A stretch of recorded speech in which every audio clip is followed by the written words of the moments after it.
two talking points that I'm seeing kind of a lot of that are really pissing me off, so I want to talk about it. And they're kind of the same thing, but different fonts. They're pretty connected. The first one is the idea that you are wasting all your time, energy, and effort worrying about things that are happening in the world that don't affect you, right? That you can't make a difference on. So why would you spend your time doing that when you could spend more time doing cold plunge? You could be getting in the sauna more. You could be meditating more, right? And getting deeper into your spiritual practice. But when that same spiritual practice is asking you to look at someone else's suffering other than your own, what? Oh no, I don't want that part of it. I want the fun part. Believe it or not, you can simultaneously work on yourself and educate yourself and care about what's happening with other people in the world. And sure, there are things in the world that we have literally no control over. But what's happening with ICE right now is happening in a lot of our communities. It's not just some abstract thing that's happening somewhere else. I live in Austin, Texas. There is active ICE presence here. So if you are somebody that talks about making a difference in your community rather than thinking globally, what are you doing there? Number two is I only answer to God or my higher power or whatever.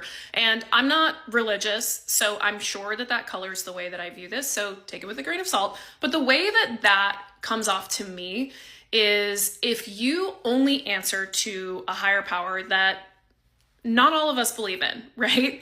That feels like you feel absolved from any accountability to the people around you, to like the real human beings in front of you, your community, humanity at large. So I don't really care if you feel like things are all square with the man upstairs. I care how you're showing up here with real people in real life. And I might not be practicing religion or in an active spiritual practice, but I know that all of those things, when boiled down to what they are supposed to be, is to be of service to others, to help the needy, the sick, the poor, to believe that your purpose is bigger than just yourself.